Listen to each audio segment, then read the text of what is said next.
BNP chairperson Begum Khaleda জিয়ার শারীরিক অবস্থার খোঁজ নিতে এভারকেয়ার হাসপাতালে যান অন্তর্বর্তী সরকারের প্রধান উপদেষ্টা ডক্টর মোহাম্মদ ইউনূস। এ সময় সরকারের পক্ষ থেকে সব ধরনের সহযোগিতার আশ্বাস পুনর্ব্যক্ত করেন প্রধান উপদেষ্টা। এদিকে দেশি বিদেশি চিকিৎসকদের পরামর্শে চলছে তার চিকিৎসা প্রক্রিয়া। এরই মধ্যে লন্ডন ক্লিনিকের বিশেষজ্ঞ চিকিৎসক রিচার্ড বেলে এসে যুক্ত হয়েছেন বিএনপি চেয়ারপারসনের চিকিৎসায়। এছাড়া চীন থেকেও বিশেষজ্ঞ আসছেন।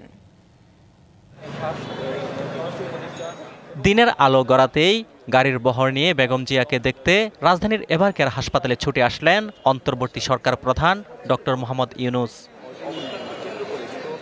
হাসপাতালে পৌঁছালে বিএনপি মহাসচিব মির্জা ফখরুল, বেগম খালেদা জিয়ার ব্যক্তিগত চিকিৎসক অধ্যাপক ডাক্তার এজেডএম জাহিদ হোসেন, অধ্যাপক ডাক্তার শাহাবুদ্দিন তালুকদার, খালেদা জিয়ার ছোট ছেলের স্ত্রী সৈয়দা শর্মিলা রহমান এবং ছোট ভাই শামীম এসকান্দার প্রধান উপদেষ্টাকে রিসিভ করেন। বেগম খালেদা জিয়ার শারীরিক অবস্থা সম্পর্কে তার চিকিৎসক দল প্রধান উপদেষ্টাকে ব্রিফ করেন। তারা জানান, যুক্তরাষ্ট্রের মাউন্ট সিনাই ও জনস হপকিন্স এবং যুক্তরাজ্য ও চীন সহ বিভিন্ন দেশের বিশেষজ্ঞ চিকিৎসকদের তত্ত্বাবধান ও সহায়তায় বেগম জিয়ার চিকিৎসা চলছে। এ সময় সরকারের পক্ষ থেকে সব ধরনের সহযোগিতার আশ্বাস পুনর্ব্যক্ত করেন প্রধান উপদেষ্টা। নতুন এবং ফিরে আসা গ্রাহকদের জন্য নগদে চলছে ক্যাশব্যাক সহ প্রতিদিন হাজারো উপহার জেতার সুযোগ। হবে আশা আর ফেরা, সারপ্রাইজ সেরা। হাসপাতালে ভর্তি বেগম খালেদা জিয়ার খোঁজ খবর নিচ্ছে অন্য রাজনৈতিক দলগুলো।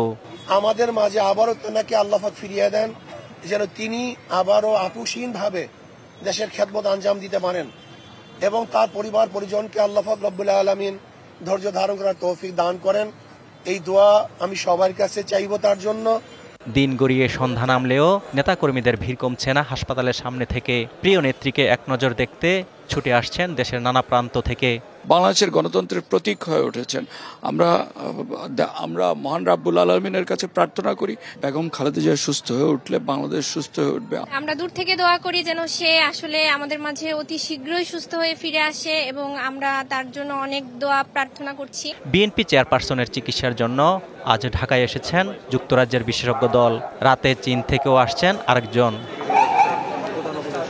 এদিকে কাল দুপুর 12টা থেকে বিকেল 4টার মধ্যে এসএসএফ নিরাপত্তা প্রোটোকল অনুযায়ী এভারকেয়ার হাসপাতালের পাশের দুটি মাঠে পরীক্ষামূলক হেলিকপ্টার ওঠানামা করবে।